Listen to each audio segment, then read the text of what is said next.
Unit Opsnal Pidum dan Tekap 134 berhasil menangkap 4 pelaku kes 363 dengan modus penggandaan uang TKP di Hotel Duta. Pelaku berhasil kita tangkap di 2 lokasi di daerah Bogor dan Sukabumi. Kasus pencurian ini terjadi salah satu kamar 312 Hotel Duta Syariah di Jalan Letkol Iskandar Palembang, Kecamatan Ilir Barat I Palembang, Sabtu, tanggal 30 September tahun 2023, malam.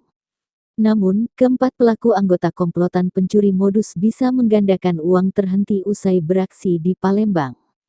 Berbekal laporan korban, polisi Polrestabes Palembang menangkap keempat pelaku di kawasan Cinangneng, Kota Bogor, Sabtu tanggal 7 Oktober tahun 2023, sekitar pukul 15 dan di Sukabumi, Jawa Barat.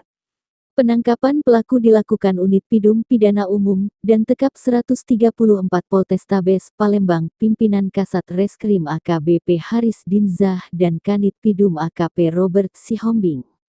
Keempat tersangka yakni Adi Suhardi alias Ustadz Abbas dan Sanudin, keduanya warga Bogor, Rio Nugroho warga Pati peran sebagai sopir, dan Argo warga Sukabumi peran memantau situasi di dalam hotel. Peristiwa ini terjadi berawal saat korban ini mengikuti grup Facebook bernama Persugihan sejak 5 bulan lalu. Kapolrestabes Palembang, Kombes Pol Haryo Sugihartono didampingi Kasat Reskrim AKBP Haris Dinzah ketika menggelar perkara keempat pelaku, Senin, tanggal 9 Oktober tahun 2023, sore, mengatakan modusnya ini awalnya korban ini ikut dalam grup Facebook yang bernama Persugihan. Kemudian korban mempunyai teman MM, dan curhat butuh uang untuk bayar hutang, buka usaha dan membeli kendaraan. Singkat cerita, MM pun yang kenal juga Adi pelaku utama, berkata dengan korban ada orang yang bisa mengganda uang. Korban meminta nomor pelaku, katanya yang juga didampingi Kanit Pidum AKP Robert. Dari sana setelah mendapatkan nomor pelaku Adi, sambung Haryo, korban pun berhubungan dengan pelaku langsung.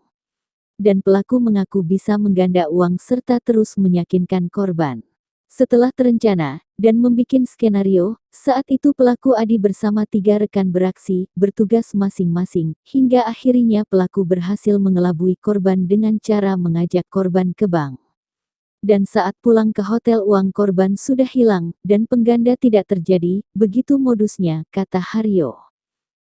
Dari keterangan pelaku, uang korban tersebut ada sebanyak 300 juta rupiah, Adi mendapatkan bagian 195 juta rupiah, Sanudin mendapatkan bagian 50 juta rupiah, Argo mendapatkan bagian 35 juta rupiah dan Rio mendapatkan bagian 20 juta rupiah. Sedangkan barang bukti diamankan berupa, sisa uang tersebut 30 juta, 1 kalung emas, 2 cincin emas, gepokan kertas merah yang menyerupai uang tunai dan koper.